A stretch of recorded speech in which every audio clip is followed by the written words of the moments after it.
Good morning, everyone, and welcome to today's Strategy and Resources Scrutiny Board meeting. My name is Councillor Asghar Khan, and I will be chairing this meeting, today's meeting. This meeting is being webcast live on Leeds City Council YouTube channel, and I warmly welcome to anybody who is watching it through YouTube channel. Today's meeting is the first of the 2023 and 24 municipal years, but before we get into the agenda, I would like to thank the previous chair, Councillor Andrew Scope, and the board members who have done a fantastic work, and they are no longer on this board. And we hope to continue the good work they did last year.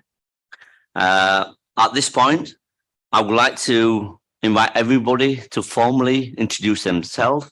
I'm going to start from my left. Cassie. Cassie Sivapal, Governance Services. Hi there, Councillor Hannah Bithell, representing Kirkstall. Hello, my name is Andy Parnham. I'm a Labour Councillor for Armley. Good morning, Councillor Eleanor Thompson, representing Guiseley and Rawdon.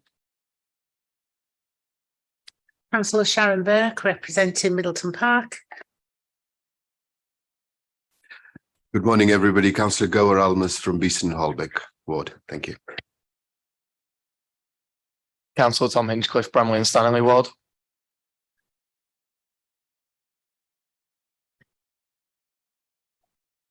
Eve Roothouse, Chief Officer for Culture and Economy. Morning, everyone. Mike Eakins, Head of Policy. Good morning, everybody. John Mulcahy, Chief Officer, Elections and Regulatory.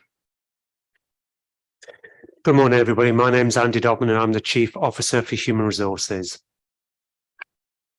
Morning, Mariana Paxton, Director of Strategy and Resources.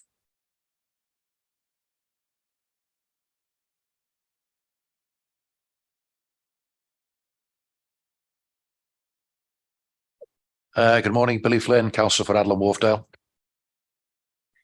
Good morning, Councillor Diane Chapman for Rothwell.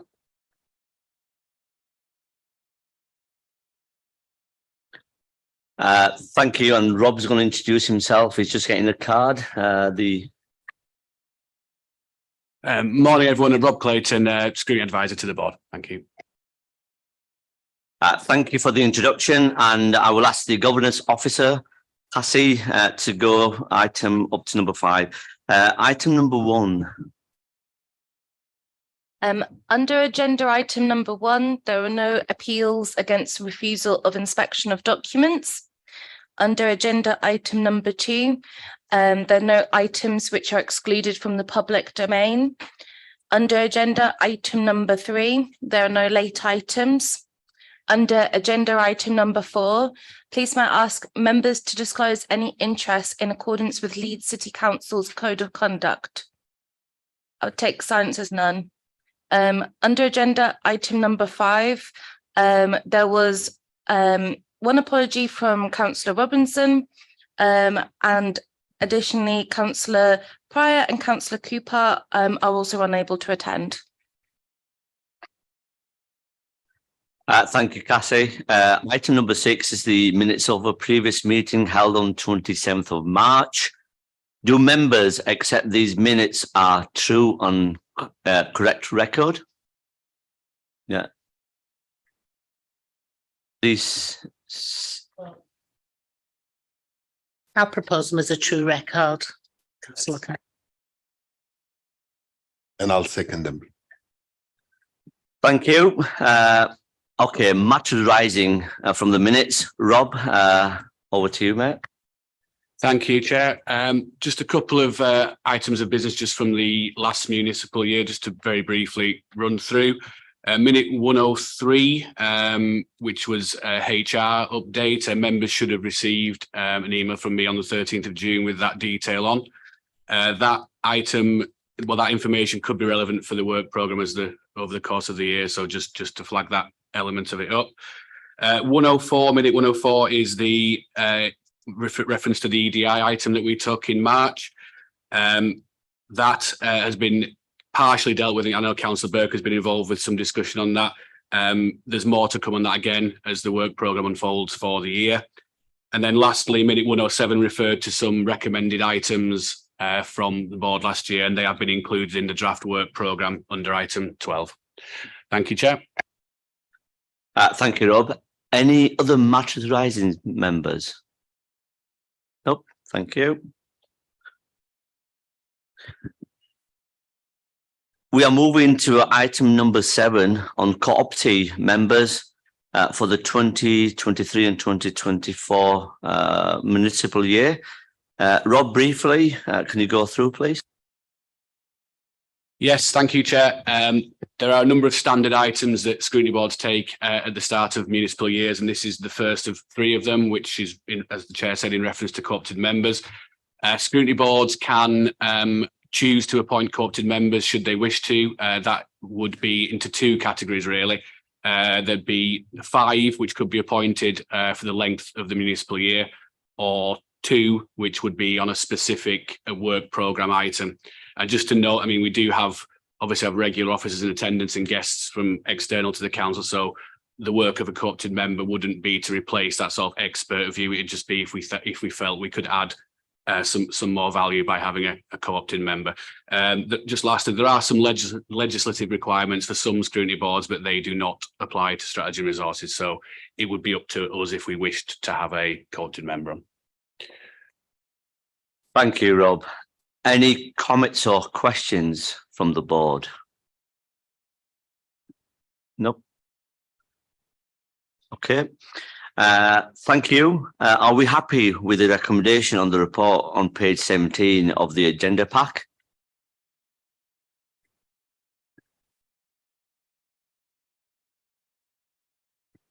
Yeah, I'm happy to move that recommendation. Thank you. Thank you. So we now move on to item 8, which is in the scrutiny board in terms of reference for 2023-24. Rob, can you briefly run through the report, please? Yes, thank you, Chair. Again, a standard item that all scrutiny boards take each year. So this sets out the terms of reference for Strategy and Resources Scrutiny Board for 2023-24. Appendix 1 provides the terms of reference that all scrutiny boards operate under in Leeds City Council. Appendix 2 provides the Article 6, which is a constitutional element which sets out how the executive functions apply to scrutiny boards. And then lastly, Appendix 3 sets out in more detail the remit of our specific board. All the remits of the boards are on there, but ours is specifically highlighted as well. To support this item, Councillor Khan has requested an introductory presentation, which I think is noted at paragraph 5, which our guests are going to go through today. So I will just prepare that now, Chair, and we're ready to go. Thank you, Rob. And can I pass on to Mariana to go through the presentation and introduce her director as well? Yeah, thank you very much, Councillor Khan. You've got 3 of us delivering this today, myself and John, and then Eve. I think in conversation with Councillor Khan, what we thought would be useful was just giving a very, very, very quick introduction to, in particular, the work of the functions that are covered by this scrutiny board, which do cover strategy and resources, some of John's area and Eve's as well. So we'll literally skip through really quickly. Do you mind just, I'm going to feel like Chris Whitty today, asking Rob to move on. So just thought we'd 2-3 minutes on, what the challenges are. I mean, as members, your mailboxes are busy, what they are, but we thought it was worth just mentioning those. Picking up a couple of things in terms of strategic context, talking a little bit about the directorate itself in terms of the purpose, what we do, who's in it, what services we deliver, and then, as I say, John and then Eve will cover for their area as well. And again, John, thanks, Rob. So as I say, probably only a couple of minutes on this literally, but it is worth just being really explicit about some of the demographic changes and challenges that are happening in the city that you're seeing in your communities. We are finding that we're getting a lot more demand for services, a lot more complex cases, whether that's on children and families or adults or the welfare line, etc. And that's clearly representative, post-pandemic, with the cost of living being, really strong for people as individuals, their families, and indeed organisations that we're all dealing with, whether that's ourselves, businesses, schools, third sector organisation, everybody recognising those challenges. So as you know, as an organisation, we are trying to, kind of meet that demand, but obviously with less capacity, and because the financial challenges are really significant for the sector as a whole. We'll all be reading in the sector press what's happening to some other organisations across the country. So, the things that are going to be crucial for us, the digital opportunities that we have got, making sure that we rise to the recruitment challenges and the retention challenges that we face, continuing the collaboration network, work right the way across the partnership, particularly with the anchors, which Eve will probably talk a little bit more about. And then just to mention the standing risks that are on the risk register. This is probably more for corporate governance and audit, but probably important for this board as well. Just to mention some of those risks there that are the cross-council standing risks that we have. As I say, quite a few of them feature in the functions of this board. Thanks, Rob. So in terms of the Best City ambition, hopefully this doesn't need loads of introduction, but just to say, it is absolutely about tackling poverty and inequality. And it's about doing that in a real team Leeds way. The thing that we've kind of codified post-COVID, just how people do work in the city. Many of you were instrumental in driving your community hubs during the pandemic, to really make sure that people were supported. And crucially with this, the three pillars that we talk about, health and wellbeing, inclusive growth and net zero being, absolutely the really important parts of how we drive those strategies. Sorry, Rob, do you mind moving on one? I'm multitasking today. That's all right. Just to say, we are refreshing the Best City ambition this year. It'll be due to be finally agreed at full council in February 24, but we would like this board and indeed probably other scrutiny boards to help us with that refresh. So we'd hope that will be one of the things that will feature on your work programme.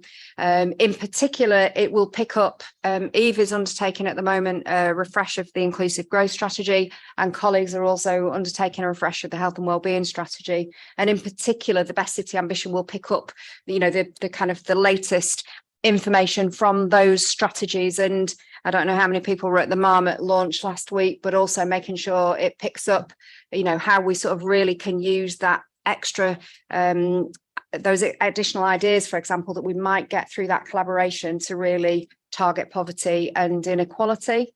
Thanks, Rob. Just moving on, and we've got this as an agenda item later on the agenda. Having got the Best City ambition, which is very much about the city and about what all partners can do, we felt we also needed a clearer plan for our own organisation so that we can be the best possible partner within the Best City ambition. And so there's a report going to a June executive board that again is on here later for today, just about what's important to us as an organisation, and in particular, the 2,200 managers that are leading our 14,000 staff to be their best so that they can do their best in communities and with the services that we are delivering. And crucially, and this board was fairly instrumental in this last year, make sure that we can progress the recommendations that came from the peer review challenge that was reported to executive board in December. Thanks, Rob. So drilling down a little bit more into the directorate strategy and resources, it's perhaps not in the title, and I don't know how many people are aware of it, but the directorate is responsible for delivering loads of frontline services, often to the most vulnerable people in the city. And so we do have a very, very wide range of workforce. Also, probably the more obvious thing is some of those head office functions that you might describe them as.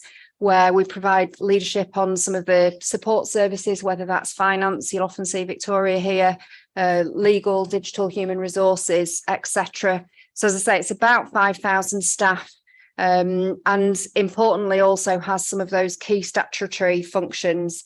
So that's in particular with Victoria with her section 151 responsibility, Catherine Whittam with her monitoring officer, and then the information risk and health and safety sit with me as the director, sort of on behalf of the organisation.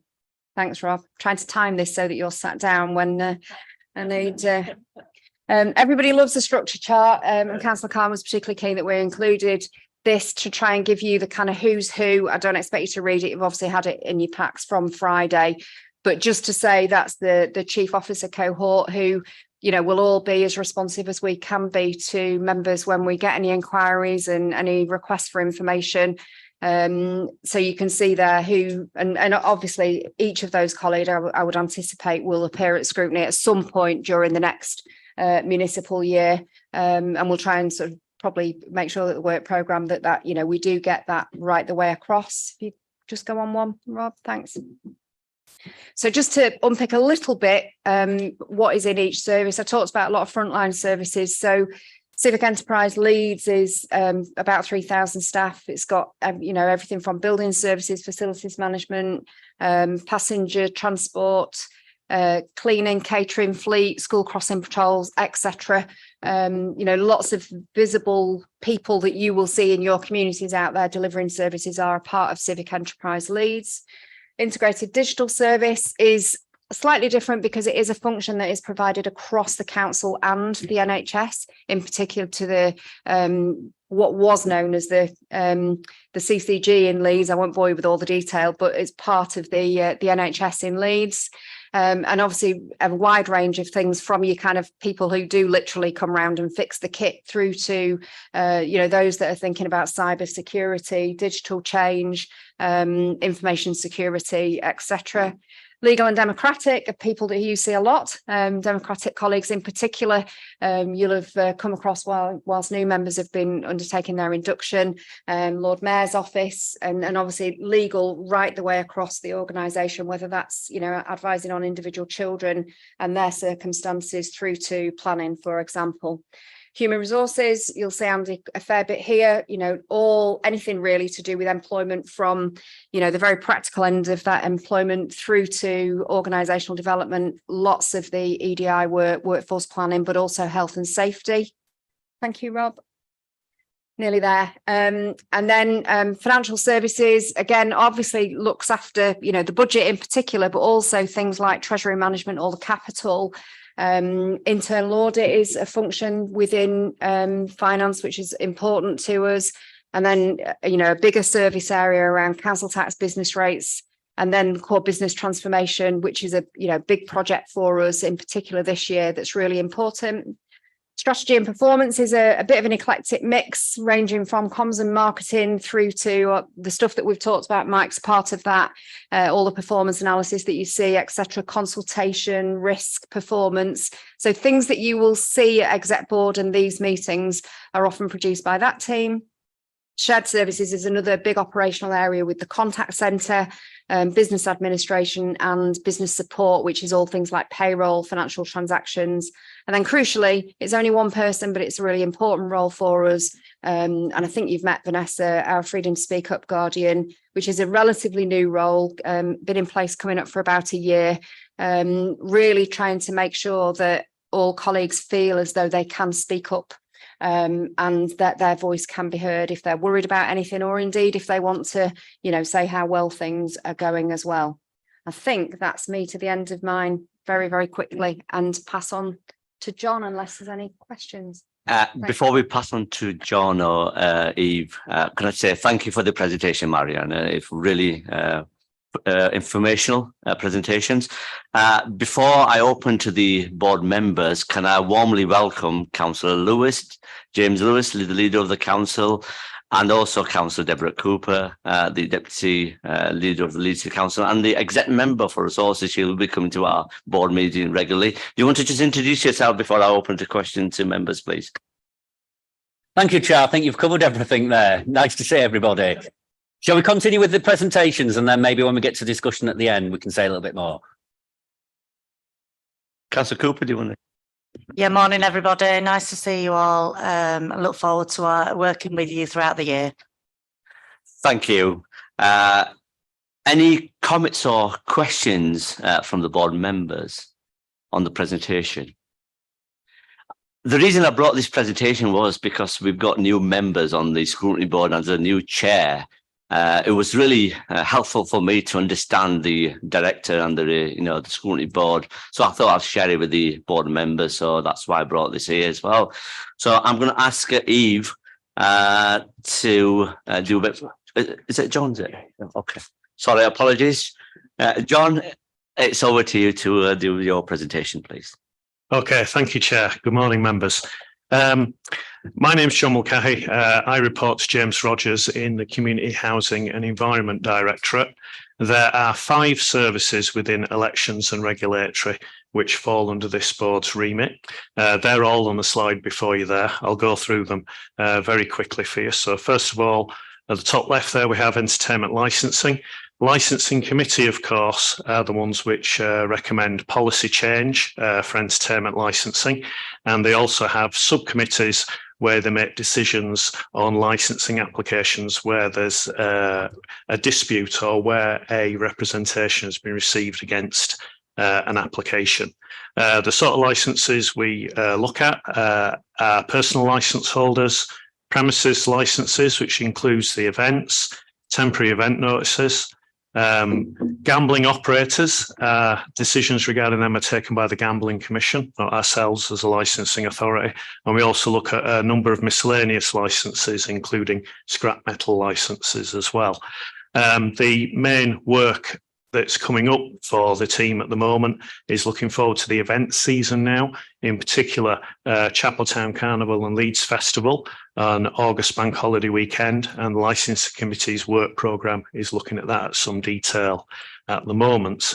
Elections, core business for elections is maintaining the register of electors and also, of course, conducting all polls. We also do community governance reviews for parish councils, and reviews of polling districts, places and stations where we review where people go to vote in person.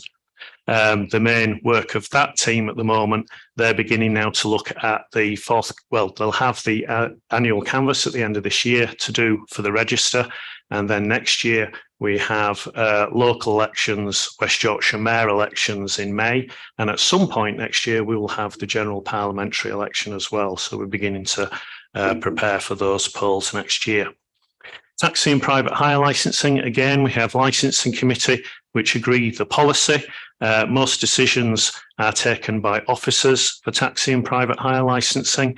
The licenses we look at are private hire operators, private hire vehicles, private hire drivers, Hackney carriage proprietors, that's the owner of vehicles, and Hackney carriage drivers. So that's the licenses we look at as part of that regime there. The work that we're looking at there at the moment is we're currently conducting a comprehensive review of the vehicle conditions, which is something that the trade have asked us to do. And we're hoping to revise those and make some decisions that will benefit the trade and continue to ensure public safety standards for the citizens of Leeds as well. Registrars, bottom left there. Registrars, we register births, marriages, civil partnerships, deaths and citizenship ceremonies. The main focus of that work at the moment is since we've come out of the pandemic, we've seen a remarkable increase in workload for that area. So we're currently conducting a comprehensive review of resources in that area to make sure we have enough people in place to meet the demands of the service going forward. So there's been a particular increase in demand for services in that area over the last couple of years since coming out of the pandemic. Finally, bottom right there, we have land and property search services. This comprises local land charges and street registration, and is the team that puts together the local authority search information for people buying houses or property in the Leeds area. So we would take all the information from planning, highways, drainage, etc., and put it into the local authority search form, which tells people and solicitors whether the highways are adopted, what planning history is has been applied for that particular building, whether the drains are combined, looked after by the authority, etc. All really crucial information that any prospective property buyer would need to know before they complete their purchase. And that's the work that team does. And that's everything for my area, Chair, unless there's any questions. Thank you, John, for the presentation. Any comments or questions to the board members, please? I think you covered everything, John, in your presentation. Thank you. Can I ask Eve to do the presentation, please? Thank you, Chair.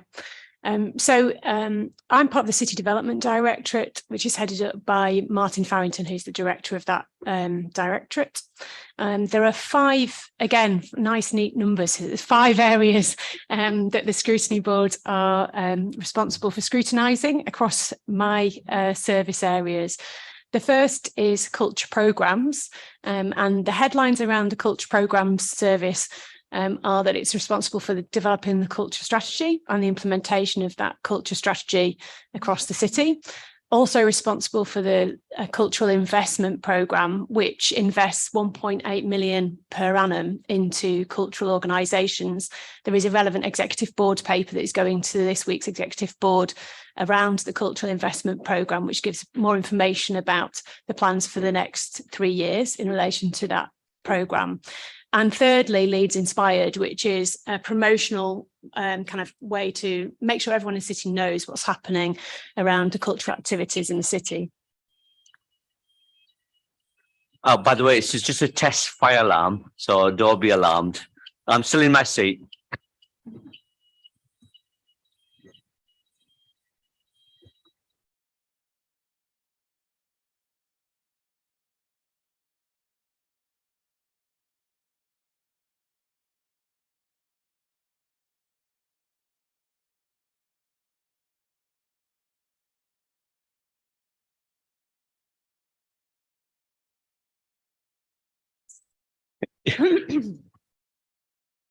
Thanks, Chair. So, and the head of service for culture programmes is Pam Johnson, who you'll meet over time if you haven't already met her.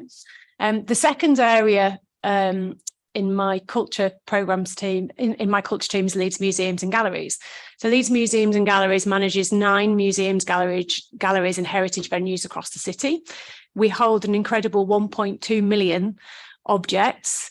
And some of those collections, 3 of those collections, are of national significance across in fine and decorative art, natural sciences and industrial history. So of importance to the nation, not just to the people of Leeds.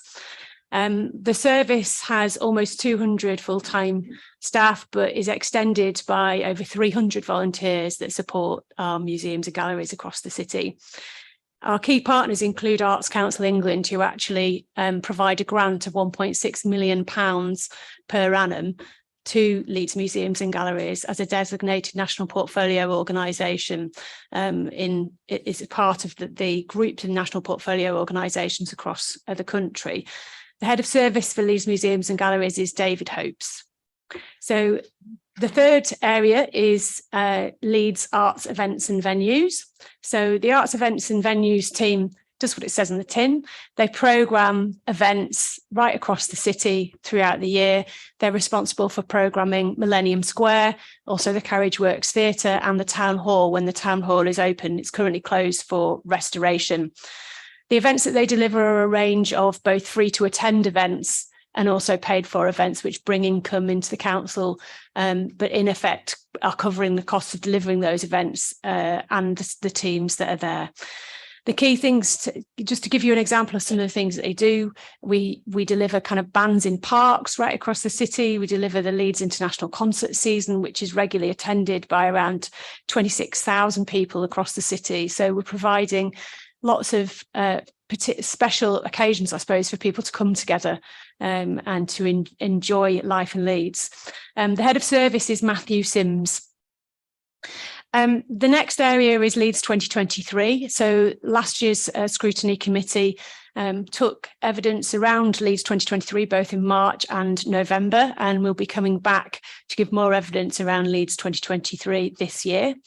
Leeds 2023 is our year of culture. It's delivered by Leeds Culture Trust, and it was our response to disqualification from the European Capital of Culture competition. There's 3 seasons and we're in the second one, which is called Playing. And there are a number of signature events, including Making a Stand, which is the major sculptural intervention in City Square, which you can now go and explore as it was opened last week. The council funding to Leeds 2023 was originally 10.6 million, and that has been reduced in terms of core budget funding to 5.7 through substitution. The key contact for Leeds 2023 is Karen Murgatroyd, who is our partnership manager. So she liaises between the council and the Culture Trust, and she's an integral part of us managing the Year of Culture. And then finally, the other area that is subject to scrutiny by this committee is our Inward Investment Service. The Inward Investment Service is responsible for attracting businesses to base themselves in Leeds, but also has a responsibility for liaising with the LEP in relation to trade. Our Inward Investment team is very small. It has one inward investment manager supported by a wider LCC and significant support that comes from the local enterprise partnership, which is part of the combined authority and from the combined authority itself. So to be successful, we work very heavily with partners. So apart from the combined authority, we work with the Department of Business and Trade, the City of London, with our universities, with core cities and so on. We've supported a range of major inward investments into the city recently, including the Bank of England, the Financial Conduct Authority, major tech businesses, including Cognizant, which is a global tech business US firm, EMI North, PEXA, which is an exciting Australian business, which is disrupting the mortgage market with new technology, as well as Pandox, who acquired the Queen's Hotel. So it gives you a bit of a sense of the variety of our work. We also lead on major investment and property conferences for the council, including the UK Real Estate Infrastructure and Investment Forum, which hosted around 7,000 people in the city in May, and also MIPIM, which is an international conference. The head of service for this service is Belinda Eldridge. So, Chair, hopefully that gives everyone a good intro into the areas that we'll be exploring together in the next year. Thank you for the presentation, and I'm going to open up to members for any comments or questions. Councillor Bithell. Thanks, Councillor Khan. I just wondered if we've already got the evaluation methodology drawn up for Leeds 2023. I imagine we have. I know it's coming to scrutiny. I wonder whether we could see it prior to it coming and being released in the papers, in case there's any extra statistics we'd like as a scrutiny board to add in, please. Eve, do you want to come back? Of course, thanks, Councillor Bithell. So, yeah, there is a very specific requirement in our grant agreement between the council and the Culture Trust around evaluation. We've been working with them closely on that. So we can provide some information about that to the committee. Because we're coming in July to scrutiny, it may be that it will be part of our process of bringing those papers to the committee, if that's okay, just because we're writing the paper now. So, yeah. Is that okay, Councillor Bethel? Yeah, that's fine. Thank you. Thank you. Any other members got any question for Eve? No. Thank you. All the presentation slides were shared with all members, so you've got all those slides. And if you've got any further questions, you can always email the directors and they will be happy to come back to you as well. As I said before, because there's a few new members who are on this scrutiny, and we will be going to visit the different workplaces. And if you want to accompany me while I'm on the visits, please do come along as well, and we will share those dates as well with yourselves. Are we happy with the recommendation on report page 21 on the agenda pack? Yep. Thank you. Thank you. So we are now moving on to agenda item 9, which provides detail on possible sources of work for the board in 2023-24. I'll ask Rob to briefly run through the report, please. Yes, thank you, Chair. Yeah, I think this item tends to lead to a broader discussion around what items the board may wish to prioritise this year.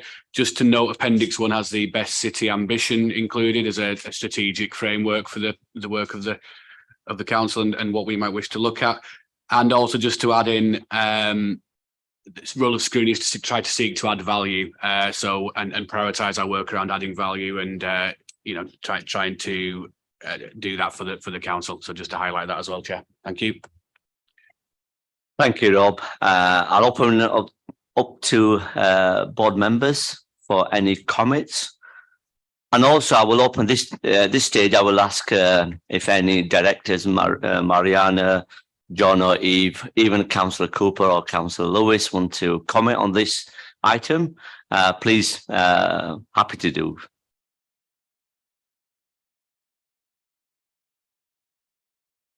Councillor Burke. Thank you, Chair. I think some of the work we covered last year does spill over, doesn't it? Particularly around the best city ambition. So particularly looking at the team leads, I think it would be useful perhaps look at some of the co-production design. So how are things actually going to work in practice? Because if you look at the framework, there's lots of talk about co-production, but that is very open to interpretation. So perhaps it'd be useful for us to look at the co-production design, and there's a whole thing about equalities and particularly systemic inequalities, which I think sits outside EDI because this is part of the team lead's ambition. Thank you. Thank you, Councillor Burke. Anybody else? Councillor Bethel. Yeah, I'm just wondering if now's the time to bring up. I'd like us to look at our HR policies around sick leave and how we interact with members of staff when they're off sick, and whether that varies based on physical or mental health conditions being the cause of the sickness. Thank you. Thank you, Councillor Bethel. Anybody else?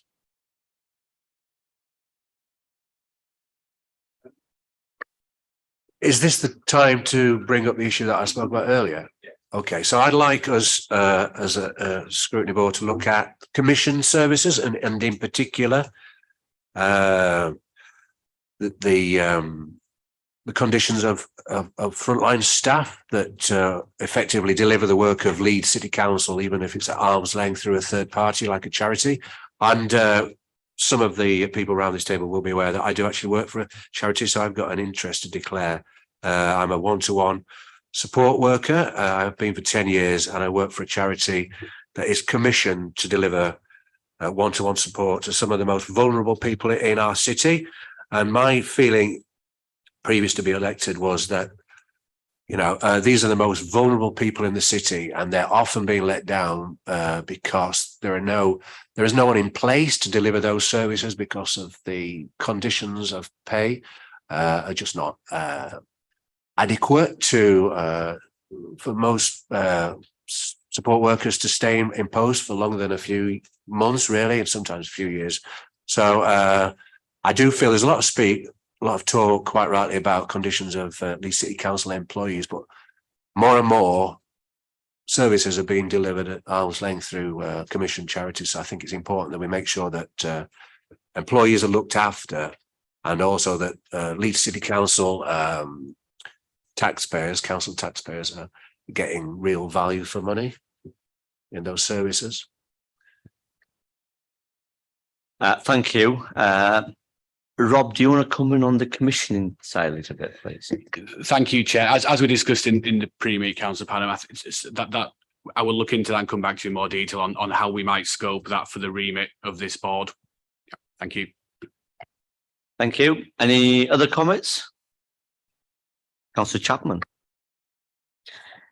Thank you. Could we maybe have a look at under the being our best about delivering more efficient ways of working, the handoffs between the departments that fall within our remit. So housing to Leeds Building Services or to health and how it comes back again, because I'm finding cases are getting lost and not being actioned. So if we could just look at how all the different departments interact with each other.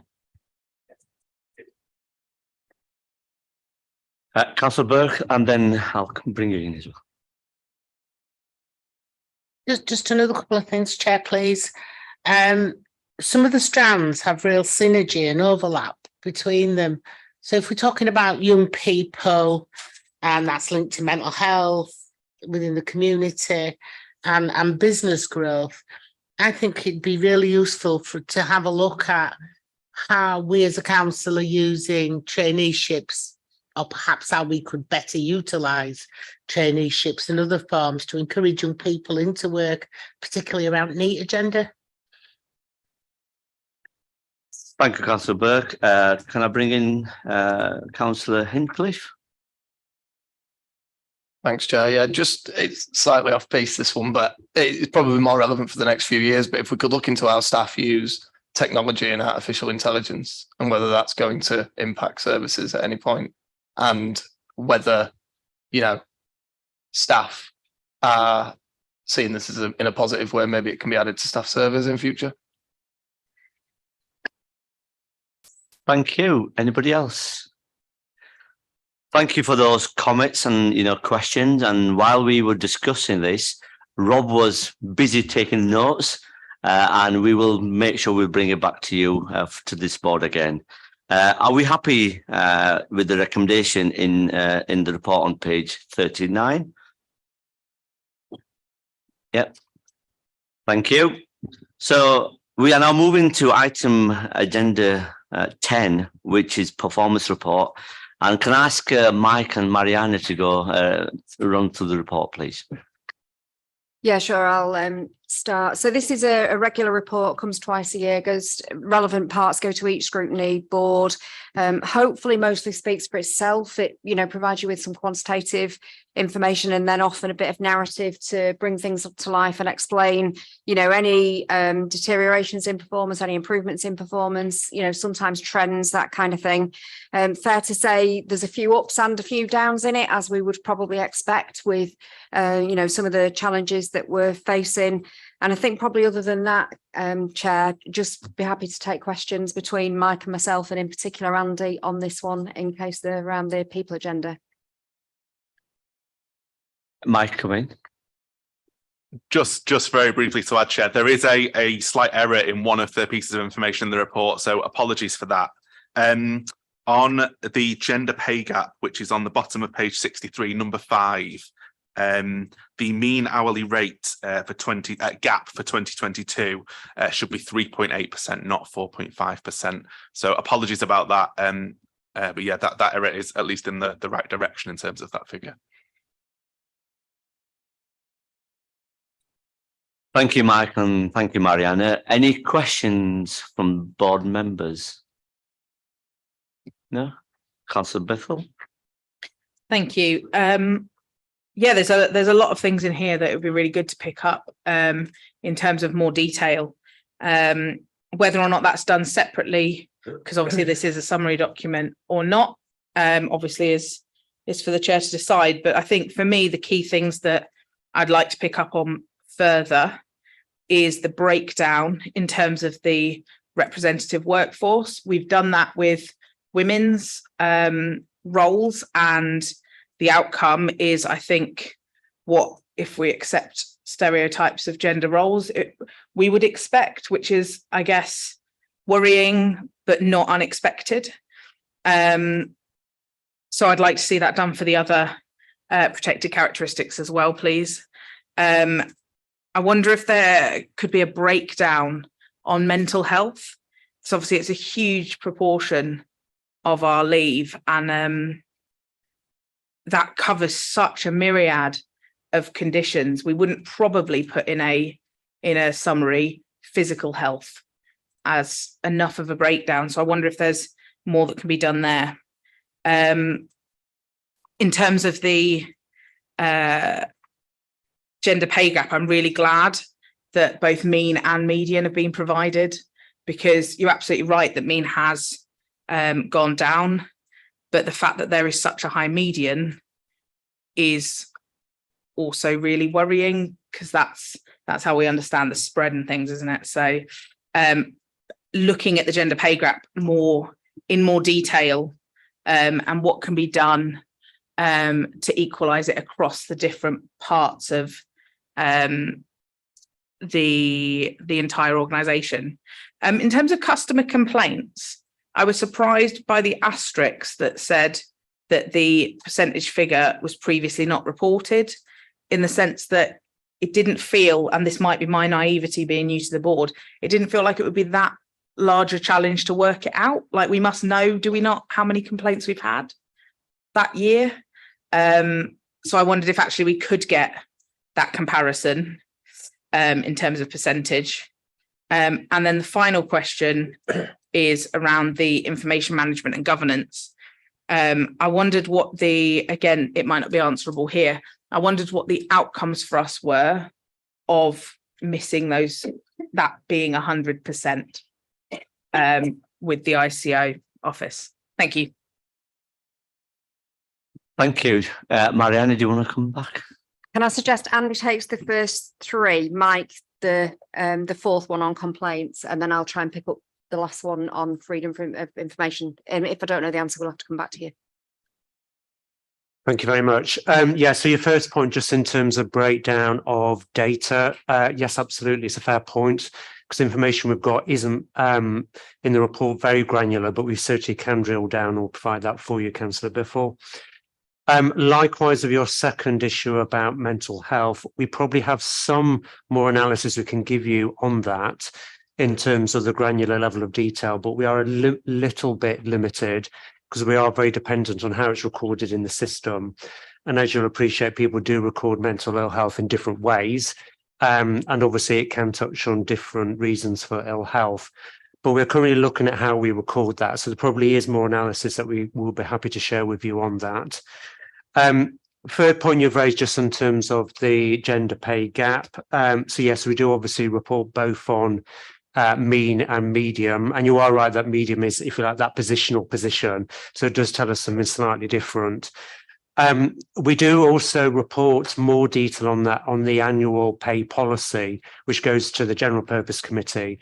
So we can provide information in that committee to this scrutiny as well. So again, we can just copy that and share that with you, just to give you a bit more analysis on it.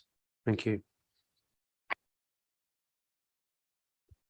Thanks. On the complaints figure, I'll certainly go away and see if we can get what you've asked for. My understanding is the reason it's not in here is that we've changed our processes around some of this. So you'll see in the report the figures were quite low, certainly in quarter three, has improved slightly, but still room for improvement in there. So because of the way that that's processing the information collected, we have the percentage figure for the last quarter, but not the comparative quarter, which was 12 months ago.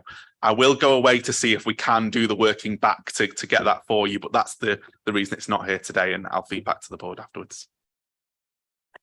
Mariana, do you want to come back in? And on the FOI one and the ICO, I'm not aware of any consequences. You know, we have a reasonably good relationship with the ICO, and I think we're probably within parameters and tolerances in terms of our performance, and we're quite good at reporting when we should. But that said, there is all authorities routinely have a bit of an audit from the ICO, and we are expecting ours to be later on in the year. And again, it's something that I would have thought this board will be interested in when we get the results of the ICO audit. Yes, certainly can. Thank you. Just a quick one. I wonder, Chair, if we could bring that amendments to the recording of how we're looking at recording mental health back to scrutiny, obviously in time. And also, I'm really grateful for you to go back and do the check, but if it's outside the parameters of reasonableness, then please don't do it, because it's all about forward thinking. It just would give me a bit of basis coming new to the board. Thank you. Thank you, Councillor Bethel. Do you want to come in, Mike? Come back, Mike? Are you okay? Thank you. Can I ask Councillor Flynn to ask the question? Thanks, Oscar. A couple of general points first, and then on to individual KPIs. Would it be possible to have an annual KPI comparison rather than just a quarterly one? So we have a year to date figure to compare, in addition to, not instead of. Is it possible to give a comparison of KPIs in the year before COVID compared to what they are now? And on individual KPIs, page 66 talks about 1/3 of budget action plans not being achieved. I think this only goes up to year 11, although to month 11, although month 12 was available, as I understand it, because it's certainly on the executive board papers. So I'm not, that figure will not be accurate. Page 67, response to complaints is dire, notably children and families, although I presume there's nobody here to answer that one, particularly because most of those complaints appear to be about children with special educational needs. I'd like a lot more information about that. And on page 69, suppliers paid on time. I'm hoping that this is because the payments are disputed rather than just delays. Interested to see that we're now using more technology, which I'm never very keen of, I'm afraid. You see a bill, you just pay it. Seems quite easy to me. I'd just like to know a little bit more about why we're not achieving 100% of payments to suppliers. Thank you. Who wants to pick that up? Mariano, Andy or Mike? Mike, can you go on the first two at least? And then I'll come in after that. Certainly. Thanks, Councillor Flynn. So I'll take them in reverse order. So the comparison to the year before COVID to back to 2019, we can certainly do that, and we'll make sure that's reflected in future performance reports to the board. And the annual comparison year to date, I think we'll be able to do that in most cases. I'll have to go away and double check that, but certainly where we can do that, we'll make sure to add that in. And if there are anywhere we can't, I'll confirm back to you which ones we can't and why, if that's all right. So if I perhaps pick up the remaining ones, Councillor Flynn, in terms of the budget action plans, it'll just be a matter of time in these reports, because they're coming here, they've quite a long preparation time to them. So the point at which these reports were produced, that month 12 probably wouldn't have been available, so it would be in the next one. It's just because it takes a fair bit of time to collect them from everywhere and get that stuff reported, I'm afraid. And I think the other two probably need to take away the children and families complaints. We haven't got anybody here directly. That is something that's run from within Children and Families Directorate. We do know it is SEND is a service under massive pressure at the moment, not just here, but nationally. And that will be some reason, an explanation for some of that poor performance. We'll see if we can work with colleagues to get you a bit of a note about that performance and what we're doing about it. But I think that's probably the best on that one. And the disputed rather than late invoices, again, I'm not sure of the answer to that one, but very happy to provide some sort of a note. But I think it is probably more to do with, it's a reasonably high performance as it is. And whether it's something we'd ever get to 100%, I'm not sure. Yeah, it might be reasonably high, Mariana, but the ones who aren't getting paid would probably not agree with you. On the month 12, yeah, I accept there's always going to be a bit of a drag, but that information is going to the executive board. And there was a significant reduction in the projected overpayment for the current year, or last year, as it were, compared to month 11. And I would like a little bit more information on that. I'm talking about something like 25% reduction. Yeah, I mean, we can have a look, see whether that was any more budget action plans that weren't being delivered. I suspect it's probably the same number not delivered, but the impact of that at period 12 was worse. So I'm not sure it would have materially affected anything that's in this one. Thank you. And also financial outturn will be coming to this sport as well, so in future. So is it next month, Rob? Yes, it is. Yeah, it's coming next month, so you'll have more understanding. Yeah, okay. Thank you. Okay, thank you. Yeah, point taken. Councillor Amas and Councillor, I'll bring Councillor Hinchcliffe after this. Thank you, Chair. Thank you, Chair. I think most of what I wanted to ask was covered around the complaints and so on, and specifically around pre-pandemic figures and so on. In terms of the communities, housing and environment, obviously 2/3 of all complaints, are within that remit. We requested last year as well, especially around the quarterly reports and so on, in terms of the figures, but specifically with regards to the last meeting of the municipal year, it would be really useful to have the final quarter added to the annual report as well, so it doesn't spill into the year after, if you know what I mean, so we can have an updated figure. Before our last meeting, so we can scrutinize that as well. Thank you. And also if we could put something around inlining it with not only just the best city plan, but also esteemed Leeds in terms of the Marmot City ambitions as well. Thank you. Does anybody want to respond? Or I think we're probably better to try and incorporate that in future reports, if that's okay.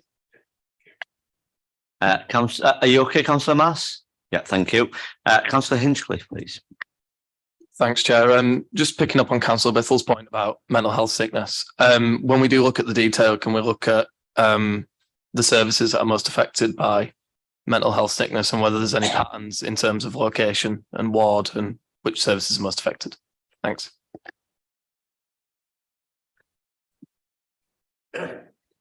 Anybody want to come back to Councillor Hinchcliffe's comments? I think there's an attendance report on in July that's planned anyway, so we can try and make sure that level of detail is incorporated. We've got a fair bit because obviously we look at it very carefully. Next is Councillor Burke, please. Thank you, Chair. Can I just come in across all the mental health discussions and ensure that everything, I know it's always anonymised, but it needs to be that level that you shouldn't even be saying what that problem is, because the protected characteristics, it should be backed up by risk assessments and everything. So I'm not sure if they've been done, but if they haven't, then we shouldn't be disclosing someone's mental health problems. That's really important because we can exacerbate them. And the other reason is what we're going to do with that information when we've got it. I think that's key because sometimes we collect information, then it's all right to collect it as long as we're going to take some action upon it. And my other point was the happy and engaged workforce statistics, I think, are quite worrying. Now, I think that may or may not be linked to mental health conditions or stress or unhappiness, but it's certainly got to be linked to the good management statistic. And I don't think it's unreasonable to make that connection. If you look at the figures are slightly different, but if somebody's unhappy at work and the good management statistics are low as well, I think it's a reasonable correlation of the 2 points. So my question is, and I know it's a proxy on the happy and engaged workforce. So my question is, what steps are we taking to try and make that a better outcome for staff? Again, Councillor, we've got a full report on the staff survey coming in July, which will, importantly give us an updated figures for those things, because as you have read, we haven't done one since July, since 2019, because we've been doing the wellbeing pulse surveys during COVID. But Andy can perhaps say a little bit more about that. Yes, I will do. So the figures that you've got there have been our proxy for those indicators for the last couple of years, because they've not done the staff survey. So they've been the pulse survey that we've been asking, and a smaller proportion of our staff do complete that. The good news is that we now do have the staff survey results, where a much larger proportion of staff engaged with. We only had a look at our headlines of that last week, so it's brand new. So we do need to come back to you with the detailed analysis, which Marianne said we will do. Just generally speaking, though, I think you are right that there will be a correlation between how well people are supported and how they feel about those broader indicators and the role their manager plays. And we also know from those stats that there is around 10 to 15% of our staff who are expressing some anxiety, some concern about their levels of well-being, levels of support and happiness. What the staff survey will enable us to do is really drill down to understand where and why, and then your earlier point is, so what are we going to do about it? So that data set will be really rich, will enable us to identify some key concerns, and then we can start doing the action planning. Thank you. Thank you. And that kind of leads in as well to the statistics around mental health. Is there an action plan in place that can offer, because as an employer, you can only offer a certain amount, obviously, because it's not all workplace stress and anxiety. What's going to happen about? Yeah, thank you, Councillor. Yeah, so about 6 months ago, we did develop a specific mental health action plan, which we've been socialising and sharing with managers and colleagues across the organisation. We'll need to revisit it on the back of the staff survey results that I've mentioned. But generally speaking, what that plan does is look at 3 key areas. So we're very much looking at promotion, prevention and support, and each of those areas has particular interventions that we're focused on. Some of them we've obviously spoken to before now at previous scrutinies. So as you know, we're doing a lot of additional training and support for managers in terms of supporting them with managing stress and mental health in the workplace. We are doing, I think you mentioned it, about wellbeing risk assessments. We now have stronger, better on-site counselling support for staff. We've also mentioned earlier on about the Freedom to Speak Up Guardian, another intervention to support staff. And also we've spoken before about our mental health first aiders. So we do have well over 700 of those across the organisation, and we continue to train and support those in terms of another mechanism, another support. So there's a whole range of different interventions within that strategy, but I'm more than happy at a later date to come back with more specific detail on how that action plan is going. Thank you. Thank you. Marianne, do you want to come back?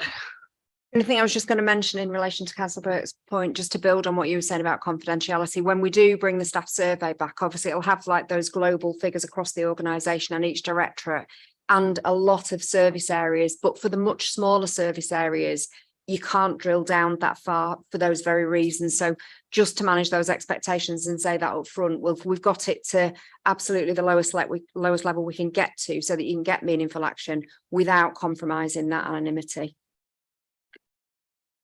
Thank you. And Councillor Biffle, please. Thank you. Yeah, just again to add on to Councillor Burke's comments, I wonder whether we can look at the different members of staff in terms of how much access they have to ICT. I know we have a lot of frontline staff who don't have ICT, and a lot of the things that we discuss in terms of ways to access support are ICT based. So it'd be good to see what is available for each of the different parameters of staff working environment. Thank you. Andy, do you want to come back? Yeah, thank you. Thank you, Councillor Biffle. Yeah, absolutely. One of the things that we will do when we come back with the staff survey analysis is we will cut the data looking at those who do have access to our systems or our online staff, and also around 5,000 staff who are offline, and we'll be able to analyse a different type of responses depending on which of those 2 categories. So that will really help us to understand how they feel about that level of support, and that will lead into those issues that you've raised about accessibility. Sorry, and if I can be a real pain, if we could also look at those who are online in the sense that they have access to a computer. So I'm thinking refuse crews, for example, we have computers in their mess room that they can access, but actually because it's not part of their day-to-day job, when something comes up, they aren't necessarily utilising it straight away. Does that make sense? So there's like 3, those that don't use it at all, those that have access a bit, and those that are on all the time. Thank you. Thank you, Councillor Biffle. Is that okay? Yeah. Okay. Councillor Parnham. Yeah, again on mental health, I'll reiterate what Sharon said, Councillor Burke. Councillor Bithell, and appreciate you're going to come back in July with more details. But I'm just thinking on page 64 of the report, when we look at different comparisons between the core cities on gender pay, I wonder if it's possible to have a look at differences between the core cities on mental health in particular, and also I think we're all concerned on the board at looking at some going forward and potential solutions, resolutions. I wonder if there are any cities out there that are particularly low rates of mental health, and possibly even abroad, any European cities, and we could say these are the way that working practices are there, possibly for a way forward for us as a city.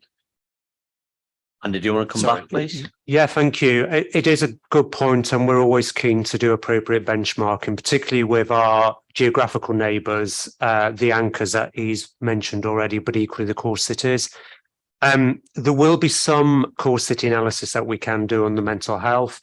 It always depends a little bit about how and when core cities share that information in the public domain. Obviously, I can talk to my peer group as well, and they will share information often readily. There's sometimes a bit of a variation as to how they measure and record, so we always have to be a bit guarded about comparisons because it depends on their definition and how they report. But I'm pretty confident we will be able to come back with some of that analysis that you've asked for. Thank you. Before I bring Councillor Burke in, Councillor James Lewis wants to comment on this one as well. Thank you, Chair. I just want to apologise. I need to leave for another meeting, but I do think it's always important when we're comparing us with other councils is just the sheer scale of our in-house services compared to some other councils that may on the surface appear very similar to us. So off the top of my head, and these figures may not be accurate now, but they certainly were a few years ago, we had around 3 times the number of employees that Sheffield City Council does. We're not 3 times the size of Sheffield, and that just reflects the fact that we have, like I say, over many years have a much larger in-house workforce. I don't think that means the points have been raised about how we support our workforce are really valid around what we do. But I just think once we start going down the line of comparisons with other cities, we have to reflect the fact that, like I say, we, for example, have all our housing stock in-house. Not every city can say that, and certainly around having internal service providers doing work that other councils don't. We're very different on that. So I think we should always be mindful of looking at that before around when we start making comparisons with other cities. We are a bit of a different beast to lots of other councils. I'm sure there's comparison can be made. You know, we're not we don't do anything completely different than other places are, so I'm sure there are some comparisons made, but I do think that's worth bearing in mind. Thank you, Councillor Lewis. Those were helpful comments as well. Thank you. Councillor Burke? Well, thank you, Chair. One of the things I was going to say is sometimes it's like comparing apples and pears, but Councillor Lewis said it much more eloquently.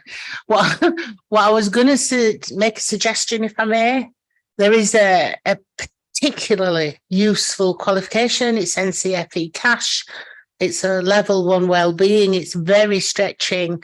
It is incredibly useful because it can be run online. I'm happy to share it with you if you'd like me to.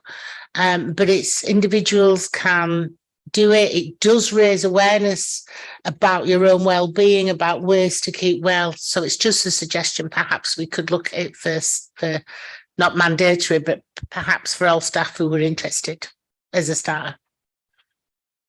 Thank you. Does anybody want to come back, or are you happy? Just to say, we'd warmly welcome that. Thank you, Councillor Burke. Thank you. Thank you. I've got Councillor Thompson and then Councillor Hinchcliffe wants to come back again. Thank you, Chair. So bearing in mind what Councillor Lewis said about benchmarking, just keen to understand, and maybe it's something for more detailed work later on, looking at the benchmarking on the gender pay gap. What are we learning from other authorities? What best practices to how? Just, yeah, a general question for now, but perhaps more detailed work later on. What are we doing differently? What could we be doing better? How can we learn from them? Thank you. I'm very happy to bring that back. Yeah, thank you. Thank you for that. Are you okay with that, Councillor Thompson? Okay, I'll move to Councillor Hinchcliffe, please. Thanks, Chair. Yeah, just very briefly, in terms of general sickness, using the 4 categories of illness that have been laid out in the report, could we look at, those who needed to seek treatment for their issues while protecting anonymity, how long that took and how long it does take back for them to get back to work, whether that's seeking NHS GP treatment? Thank you, Councillor. We'll have a look to see what information we've got on that. We can certainly provide more information about duration of ill health, because obviously we spend a lot of time supporting staff in different ways, depending on whether it's short-term ill health or long-term ill health, because obviously our support and intervention will be different.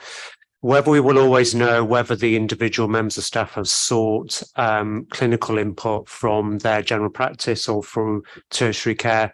We'll have a look to see whether the system allows us to drill down at that level. I'm not sure if it will, but if you could leave that with me and we'll come back to you. Thank you. Yeah, Marianne.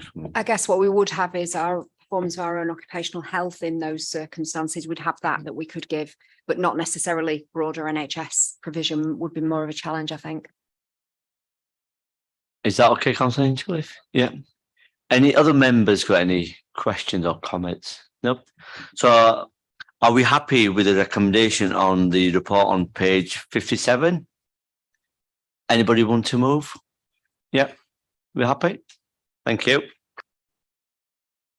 Okay, we're moving on to item agenda 11, which is the best of our, being our best organisation plan for 2023 onwards. Can I ask Mariana to introduce this report, please? Yeah, thank you very much, Chair. Rob's going to just do another 2 or 3 slides again, which you did have on Friday, just to try and bring this one to life a little bit. This is, again, it's quite strategic rather than lots of detail, but we do feel this is quite an important bit of work for us as an organisation, and in particular, as I mentioned earlier, and as councillors have alluded to, the importance of the role of the manager in this and how proactively they, engage, support, challenge their employees to get the best out of them.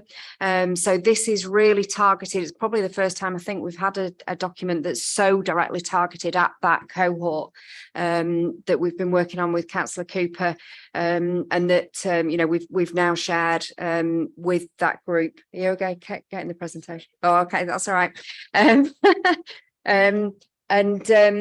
As I say, because they are so important, but again, we've talked about how big the workforce is. Those managers range, using the examples that Councillor Bithell raised before, from colleagues who are in here connected all the time and very much, seeing their workforce other than when they're working at home day in, day out, through to colleagues who are managing people who are perhaps working a couple of hours a week, and who are very remote from the Civic Hall and that kind of thing. So what we're trying to do is make sure this can appeal to everybody and support all of those managers in the work that they're doing to lead those 14,000 staff. So it's a relatively simple document. We're trying to be really clear about the manager expectations within that. So the first thing that this will come up with in a minute. You just go on to slide 2 if you don't mind, Rob. Thanks. Brilliant. Thank you. Just so that, as I say, people can understand what we're trying to achieve, why we're trying to achieve that. And importantly, this has been done directly engaging, obviously not with all 2,200 managers on the whole lot, but with quite a lot of leaders and managers from various different parts of the councils. And as I mentioned before, crucially, this does also include those peer review recommendations. Do you mind going on one? The first and most important part of this document is our values and behaviours. Now, the values, and I know you won't be able to see that and read the words on it in this context, but hopefully, as I say, you have had it. The 5 values haven't changed. They are the same, really important in terms of, we take them for granted a bit, but it's really important about how we have those in the conversations, because you know, if we talk about spending money wisely or, you know, working with communities, working as a team for Leeds, they are the things that we absolutely want to drive the day-to-day behaviours. The smaller text in black underneath each of those values, they have been refreshed more recently, particularly to take account actually of things like Black Lives Matters and societal changes in language, and also learning from rolling out the previous set of values and behaviours. So that's really important in terms of how they're in the appraisal conversation, in the day-to-day conversation that people are having, and how they drive what we're doing. Do you mind moving on, Rob? Thank you. The next thing, and again, this, you know, it's something I know Councillor Cooper feels strongly about, and I'm really keen to do. And actually, you know, it's been quite topical in previous scrutiny conversations at this board, is about being clear about what we do expect of those managers and the support we're providing to those managers in delivering those expectations. So we are being very explicit about what we're asking those managers to do in terms of them driving the organisational culture and that behaviour, that they're getting everybody to be the best and deliver the best possible services that we can do. You've heard previously, I think, about we've got a, this is a bit confusing language, but a Be Your Best programme, which is about those individual managers and what their own development, how we upskill them, for example, to handle those stress risk assessments that Councillor Burt talked about in a really constructive and safe way. And then another important one, given that we are going to be, you know, having a new finance system, we're going to be having a new HR system, that all those managers are engaged in the changes that will affect all the organisation, because we need them to be, you know, engaging with that so that they can understand it as well. Do you mind just going on one, Rob? And then again, I'm not going to go through these in loads of detail, but just trying to be really clear at a top level what our change programs are. Now, this is obviously work in progress in terms of the implementation of this, but just trying to make sure that we're really clear about what are the programs of work that we're trying to do to improve our efficiency, which colleagues talked about earlier on today. What about improving our digital offer, which I know is important to members on this board. We talked a lot about customers before in terms of complaints, but more broadly with our contact centre offer and website.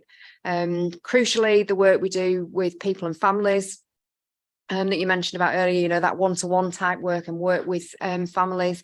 And also something that was topical for the peer review recommendation was that kind of coordination of our services in each locality that, you know, where, again, we think probably we can do even better, remove some duplication, think about our asset base in each locality. So more work to come on this one, but we felt it was worth, you know, engaging with this board at this stage, although this is also for exec board this month, but so that during the year, there are bits of your work programme perhaps that can inform subsequent iterations of this and how we're doing in terms of implementation. Do you mind going on, Rob? Thanks. So I won't go through this with too much detail because actually we've touched on these things already. So what we're asking managers to do is use this as a way of helping to manage that performance, motivate colleagues, you know, champion the culture and make sure, you know, when we do write reports, for example, that EDI is considered or value for money is considered, so that it's very actively used. Thanks, Rob.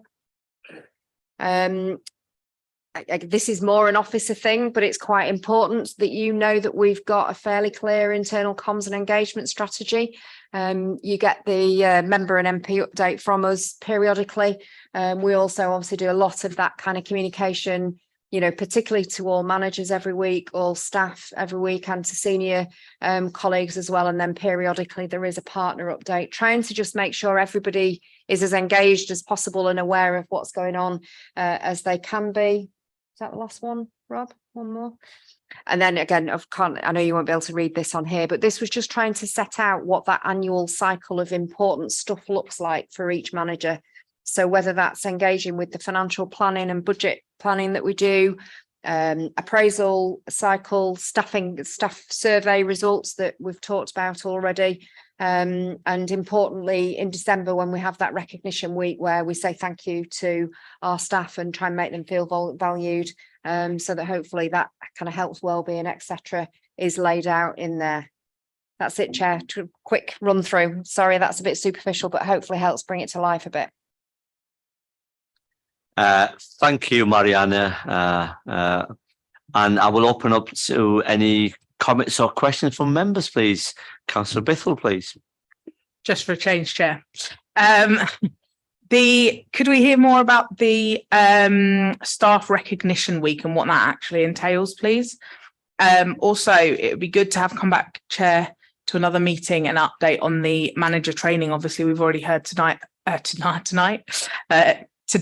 about the number of managers we have, and obviously the training that's going on will be hugely impactful, and it'd be good to know where we're up to, what the training consists of, and how many are going through it. And then I just wanted also to comment on the chief exec's messaging. I hear really regularly from our staff, especially those on the front line, how much that is valued and how much Tom's openness and how much they feel like he really is listening to them and responding to them. And I just thought that would be useful to be in a scrutiny minutes. Thank you. Mariana, do you want to come? Well, thanks for those, Councillor Bithell. I mean, just quickly in terms of answering, but obviously we can provide more information. Recognition Week is a week during December, usually the second week in December, I think, where we try and do something every day around communications and saying thank you to people. And that's where stuff that's happened earlier in the autumn culminates in an awards ceremony with a set of categories and some council nominees. And what happens in sort of October, November is each directorate has a standard set of nominees and award categories. And each directorate has an event to, you know, say thank you and recognise those colleagues. And then they go forward during that week. But we deliberately make it a week rather than just an event so that, you know, we can have a lot of communications around that to try and help with people feeling valued. In terms of the Be Your Best, we can definitely, I mean, obviously you can tell I'm really passionate about this programme. So we're very, very happy to bring back something on that. It's kind of got three component parts to it, I suppose, though. One is something called a Be Your Best community, which is more sort of like self-led, more where people really actively want to engage. And that community is about 100 at the moment, I think. And they're colleagues who have really put themselves forward. The second is where we've got more mandatory elements. And the EDI training is the mandatory element that we've had most recently. And we're on literally the last week, there were 2 sessions. This week, there's 1 more EDI session. And we hope to have like almost 100% of managers will have attended that EDI training. And we have got a forward programme of what those elements of mandatory training will look like for the next 2 years, I think, 18 months, 2 years. And then the other is just what's on available all the time, whether that's new manager training, refresher training, lots on EDI, lots on managing performance, lots on digital skills, etc. There's a really rich offer, and we'd be very, very happy to, you know, come and demo that and talk to you about that. And thank you for the feedback about Tom's messaging. We appreciate that. Councillor Cooper. Thank you, Chair. And just to follow on from what Mariana responded to there in terms of the Be Your Best programme, I think it's all well and good Scrutiny Board receiving reports and hearing comments from officers, directors and even exec board members, but there's nothing like actually going and doing it and seeing it for yourself. I know, Chair, you mentioned at the beginning of the meeting about the visits that you intend to undertake around various areas within the portfolio of the Scrutiny Board. And I just wondered whether it might be useful for the Scrutiny Board to visit some of the training that these managers have been undertaking. So, for instance, the EDI training, I went to one session so that I could have an understanding of what was being asked of the managers, what the training was, and all of that. And I would just suggest to the Scrutiny Board that maybe the board would like to go and undertake a session of that training so that you get an understanding of what managers have been undertaking in their training, and maybe further throughout the year, there might be other opportunities in terms of that training and the Be Your Best programme. I think it just, makes it real, brings it to life for you instead of on a sheet of paper or on a presentation, on a screen. So, and then you really get some understanding about what the organisation is doing and the values that it's portraying through the training. Thank you, Councillor Cooper, and for your suggestion. And we will be delighted to take the offer up as well, and we will definitely go and visit those trainings as well. Councillor Bithell, before I move on to next council, are you happy with the response? Thank you. Before I bring you in, Councillor Flynn, please. Thanks, Asgar. A couple of things I think probably more linked to the staff survey, so more work for Graham Sefton, I'm afraid. I'd like more information on the capacity and capability of managers and staff to deliver council services from their perspective, not from ours, but from their perspective. I don't know if you can actually cover that, or if it is covered currently during the staff surveys that we do, but we lost a considerable amount of capability with the early leaving programme a couple of years ago for understandable reasons. But I just wonder how we've actually recovered from that. And secondly, as Debbie will well know, I'm always very interested in what our digital officers are offering us. And I'd like a regular analysis of the digital offer so far as how it improves the quality of service to the public is concerned, from the public's perspective, not from ours. And that includes the new offer that's available to frontline staff, again, in terms of how it's perceived from the public perception. Okay. Also part of next year's work programme, possibly, Oscar. Thank you, Councillor Flynn. Mariana, then if Councillor Cooper wants to comment as well, she can as well.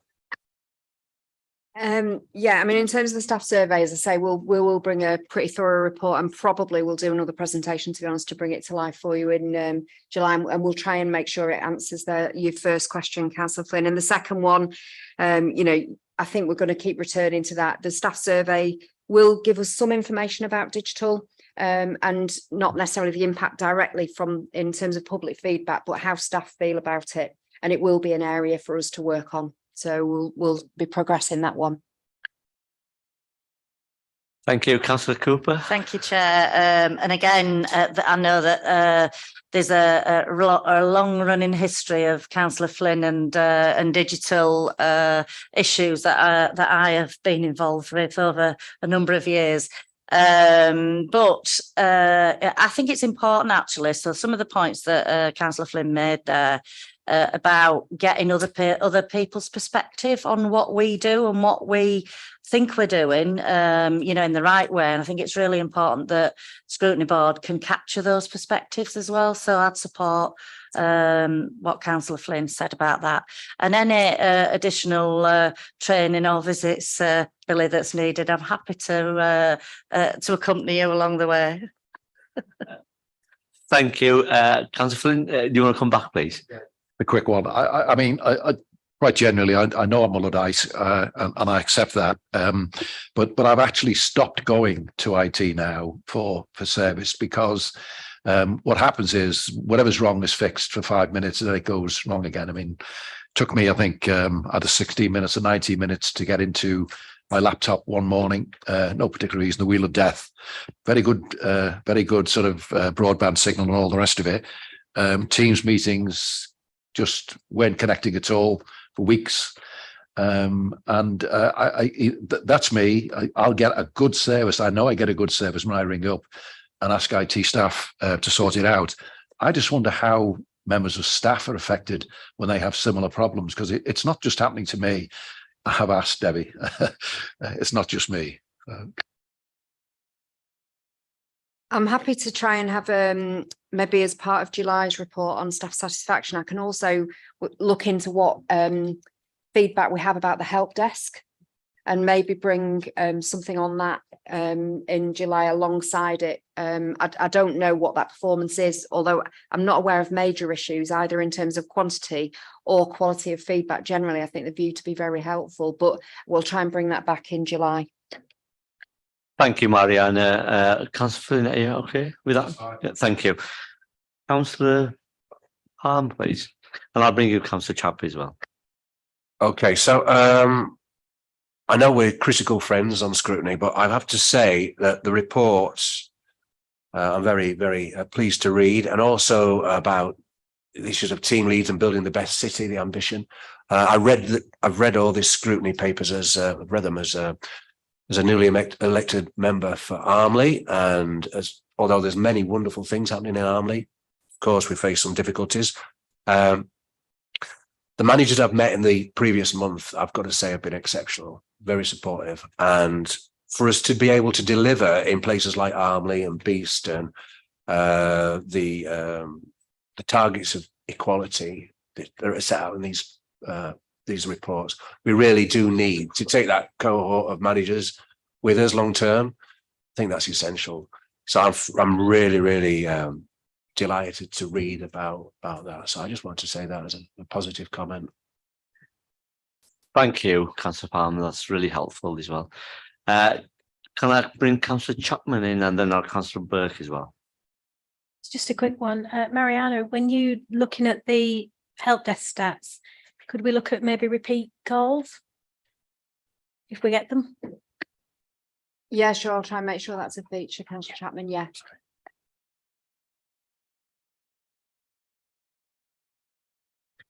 Is that okay? Councillor Burke, please. Thanks, Chair. Just a quick one really, Mariana, about the refresher inclusive growth strategies. I'm trying not to, obviously I can't have eye contact with anybody, but I personally would be really interested in being involved in how you develop and look at them, and I'm sure perhaps some of my colleagues would also, but I certainly would be. And the LGAP peer challenge revisit, I think it's essential that that's brought back to the scrutiny board as well. And we had it last year, and I think we need to kind of do a comparison and have that updated. And as the last one, I just want to agree with Billy about taking 20 minutes to log on, so does mine. Thank you for those comments. Can I bring in Councillor Thompson, please? Thank you, Chair. I'm not sure if this is the right place for it, but it was on my mind. At the International Women's Day event in March, Chief Executive made a very strong commitment on tackling issues around menopause. And I'm just wondering how that's being built into this process. Thank you. Mariana, do you want to come back, or Andy or Mike? Me or Andy can come back. Perhaps just in terms of Councillor Burke's comments first, if I may, just in terms of an inclusive growth strategy, that is almost at the closing stage. I think it's been reported to Exec Board in either July or September. September is the inclusive growth strategy, and also the comment made about NEETs earlier, and that might be something that is actually more for the inclusive growth perspective as well. But pick up with Eve in terms of inclusive growth strategy would be a good opportunity. Peer review, just to reassure colleagues, yeah, we'll definitely, we have got a date, I think it's the 11th of September, I want to say, is the peer review. They only come back for part of a day. It's not like another week, but we will certainly re-engage scrutiny, and we'll keep scrutiny posted with how we're doing with those recommendations. And I'm sorry if it also took 20 minutes for logging on, and I appreciate it's a problem. And then in terms of the menopause commitment, there is, I think the menopause strategy has recently been policy has recently been reviewed with a fair bit of guidance that has gone out to managers. It has definitely featured in Tom's communications and in manager updates. Funnily enough, I was talking to one of my reports about it this morning, as it happens, as a very live and trying to, provide support and advice. We can try and make sure it feeds in those conversations regularly. But the big thing for me is just treating everybody as individuals, whether that's their own menopause, or how they're supporting a family member with menopause or bereavement. If we can keep it at that level of people treating everybody individually and with some empathy and then support, I kind of think a lot of the rest would follow. But yeah, hopefully that helps. I'm happy to share links to the guidance and stuff that we've got so that you can check and challenge if we've got it right. Thank you. Anybody else? Nope. Thank you. Are we happy with the recommendation on report on page 72 on our pack? Yep. Thank you. Thank you to all our guests for contributing today. You are free to go before we move on to our work program item. Thank you. Rob, we'll run through this item.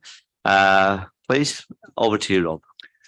Thank you, Chair. Yes, obviously there's been a fairly lengthy discussion under the sources of work, and I think generally in discussion we've just had about potential work items, which would obviously feature under this item. So I think what I would commit to doing here is bringing back a revised draft work programme schedule, which should hopefully feature many of the things that you've all mentioned today. To reiterate some of the stuff I said earlier, it's an iterative document. It develops as the year goes on, so there are opportunities to change as our priorities change, should they change.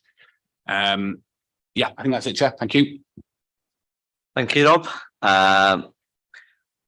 Any questions or comments from board to Rob on the work programme? Nope. Oh, Councillor Flynn, sorry. Thanks, Asgar. Yeah, I'm just wondering if we can have a look at some stage during the course of the year about how realistic the budget active plans in each directorate actually are, whether it's Wizard or Oz territory. If we're failing on a third of them, no information on the amount of money that's sort of involved or whatever, I think we need a lot more information, because some of these were radically affected the service to the public, and as Andy was saying earlier, particularly the more vulnerable members of society, like home social care, that kind of stuff, where the cap was wiped out a year or two ago, and I think they were originally claiming over £4 million in savings. Last time we're looking, I think it was around about £1 million. But the effect it has on those families, who have had double or treble or quadruple the amount of money they're paying for social care for a member of the family. So really a more critical look at budget action plans, although how that fits in with the other scrutiny boards, Rob, of course, is another matter, Okay. Thank you, Councillor Flynn, and I'm sure we can look into a budget plan, action plan as well.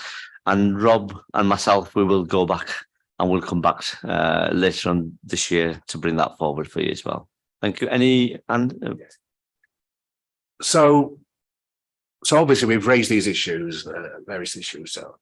So what happens now? Do you both go back and work out a format of words, and then it comes back to us next, or do you get in touch with us informally about what we want to look at? Just a bit unclear, that's all.